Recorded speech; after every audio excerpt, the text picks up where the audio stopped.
O Homem-Formiga já morreu e foi trágico, mas o pior nem foi isso, porque no fim, uma viagem no tempo mudou tudo e a culpa foi dos próprios Vingadores. Nós precisamos falar disso porque pode ter conexões aí.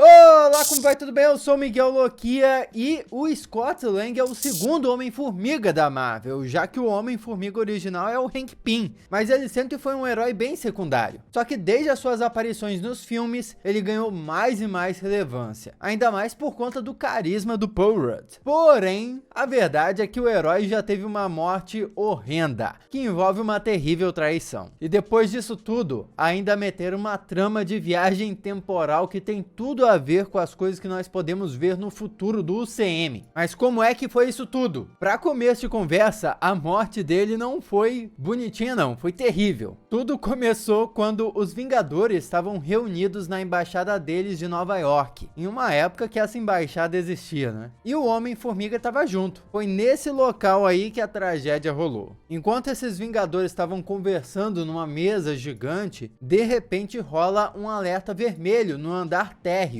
E logo depois eles veem pelas câmeras de segurança que é ninguém mais, ninguém menos que o Valete de Copas. E aí você pensa, agora sim tudo faz sentido. Só que não. Quem diabos é o Valete de Copas? É simplesmente quem manda você valetar o botão de se inscrever. Se inscreve aí pra fazer parte da família Loquia, me dá uma força e acompanhar os próximos vídeos do canal. Mas, sério, nos quadrinhos não é esse o Valete de Copas. Ele, na verdade, é um antigo parceiro do Scott Lang, na época que o Scott fazia roubos e tudo mais. E ele tem poderes de manipular energia sobre-humana como se ela fosse uma mutação celular. Ele basicamente pega essa energia e transforma ela em feixes de energia ou choques, vamos dizer assim. Tipo uma energia nuclear própria. Ou seja, o cara é praticamente uma bomba relógio andando por aí. Ele até fica um tempo detido pela SHIELD para estudos, onde eles tentam impedir ele de explodir a qualquer momento. Então já dá para sentir o risco que o cara representa. Numa história anterior, o Valete de Copas acabou sendo morto para ajudar os Vingadores com uma situação. Então você imagina a surpresa de todo mundo quando ele apareceu ali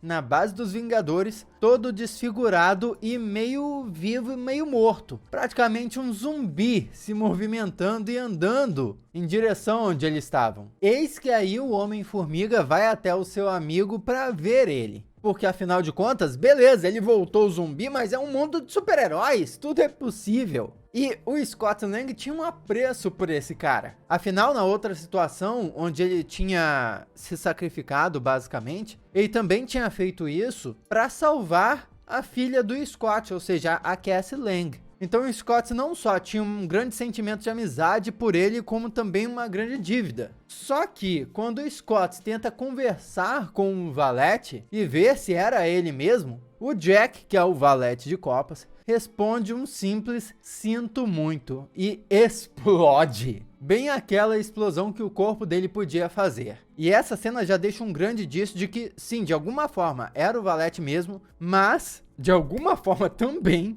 ele estava sendo manipulado. Nessa explosão bizarra, boa parte da mansão dos Vingadores vai para os ares. E com ela, o nosso querido Homem-Formiga também vai. Afinal de contas, ele estava extremamente próximo ao seu amigo. E é nessa cena surreal, meio do nada, num dia comum, ele estava ali brincando, conversando, de repente explode e morre o Homem-Formiga. Um herói que hoje tem tanta importância, morreu de forma heróica, salvando alguém? Não. Ele foi dizer oi, cumprimentar um velho amigo e explodiu, é isso. É até sacanagem, parece uma piada, mas é verdade. Foi assim que a Marvel matou o Homem-Formiga. Mas o sinistro é o que está por trás dessa morte. E lógico, o que vem depois. Afinal, por que o Valete fez isso? Explodiu um dos seus melhores amigos, né? Que era o seu antigo parceiro também, parceiro de crime. A explicação é mais ou menos simples. Ele estava de fato sendo manipulado, foi ressuscitado por alguém e sendo usado como uma espécie de bomba relógio. Quem seria tão poderoso para fazer isso? E por que matar o Homem-Formiga, né? A resposta pode não surpreender muita gente. Quem fez isso foi Wanda Maximoff, a Feiticeira Escarlate, que até no filme Doutor Estranho no Multiverso da Loucura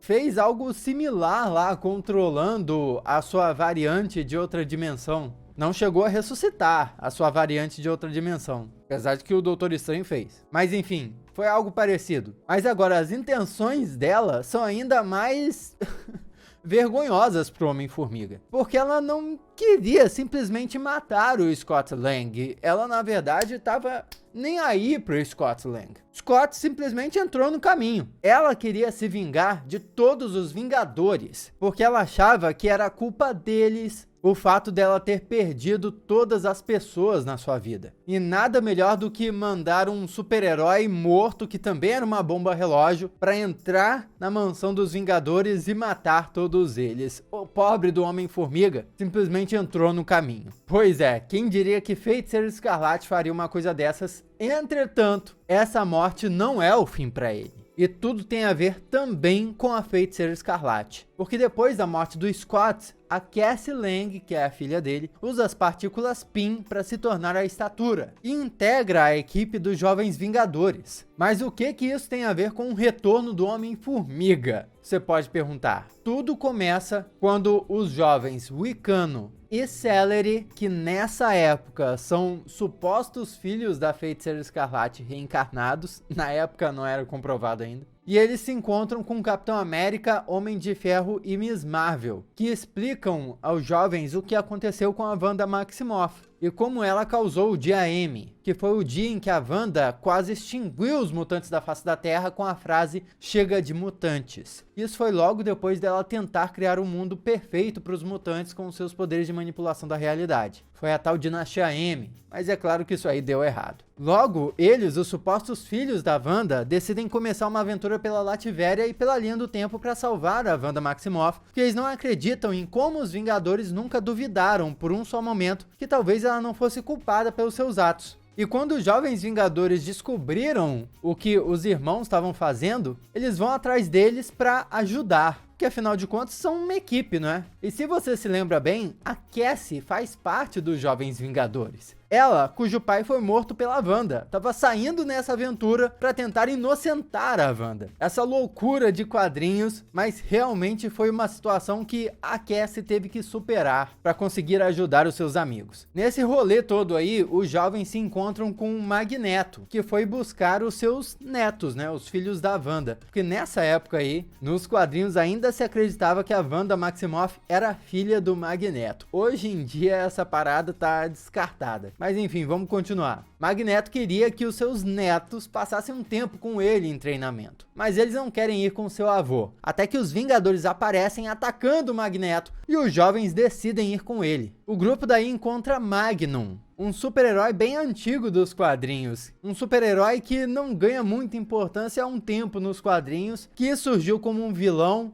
se infiltrou nos Vingadores, gostou, depois virou herói, depois morreu, depois voltou. Pô, típica história da Marvel. Ele tem poder de super força, rapidez sobre-humana, invulnerabilidade, reflexos, voo, manipulação de energia, enfim. Isso tudo e mais um pouco. A história do Magnum, além de ser muito complexa, também tem um envolvimento muito próximo com a própria Wanda. Por quê? Originalmente, nas HQs, as ondas cerebrais do Magnum foram usadas para criar o Visão. E o Visão, como nós bem sabemos, se apaixonou pela Wanda. Então, naturalmente, o Magnum eventualmente se apaixonou pela Wanda também. E isso criou um triângulo amoroso por um tempo. Nessa história aqui, o grupo alega que o Magnum tem vestígios da Wanda dentro dele, porque nessa história ele tinha sido acidentalmente ressuscitado por ela. Ele continua existindo como uma energia desencarnada depois da sua morte, ligado ao seu amor eterno pela Wanda. E isso eles usariam para ajudar a encontrar ela. Uma coisa bem abstrata, coisa de magia da Marvel. Daí eles eventualmente encontram sim a Wanda sem memória nenhuma do que fez no passado, prestes a se casar com nada mais, nada menos que o Destino, Doutor Destino, no Castelo Von Doom. Que situação bizarra. E no meio desse casamento, muita coisa dá errada.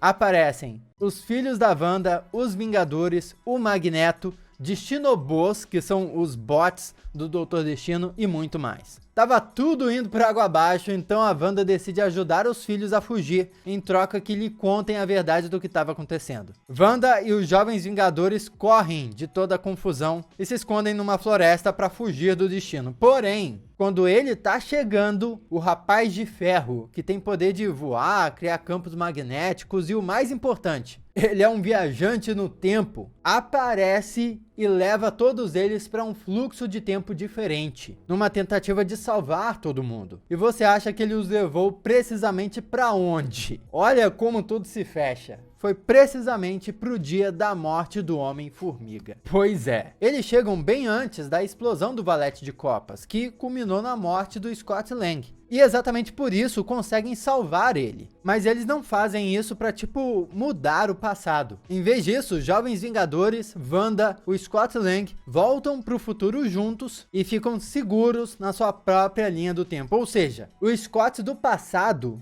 vai pro futuro, vivinho da Silva, e continua tranquilo, convivendo com a Cassie Lang, onde ela já é a estatura e uma integrante dos Jovens Vingadores. Em um mundo onde os dois podem ficar juntos para sempre, né? Será? Porque sai tragédia daí. Mas isso não importa para esse vídeo, porque a coisa mais interessante nessa trajetória do Homem-Formiga é essa reviravolta toda aqui. Uma morte que não tem nada a ver com ele e depois um retorno à vida precisamente feito a partir de viagem no tempo. Essa pegadinha feita nos quadrinhos pode muito bem ser repetida no universo cinematográfico da Marvel, seja com o próprio Homem-Formiga ou com qualquer outro personagem. Fica esperto aí, se você vir algum personagem, algum super-herói morrendo meio que do nada, nós estamos no momento que eu tô gravando esse vídeo acompanhando a saga do multiverso, com muita viagem no tempo, viagem entre dimensões, linhas temporais, universos. Então nada impediria de alguém voltar naquele pontinho antes daquele personagem morrer, tirar ele de lá e levar ele de volta para o futuro. O que foi precisamente assim que salvaram o Scott depois de uma morte bem besta. Comenta aqui o que você achou disso tudo, vamos trocar uma ideia a respeito. Aqui do lado tem outros vídeos que você já pode assistir. Muito obrigado pela sua companhia fenomenal. Eu sou Miguel Loquia e a gente se vê na próxima.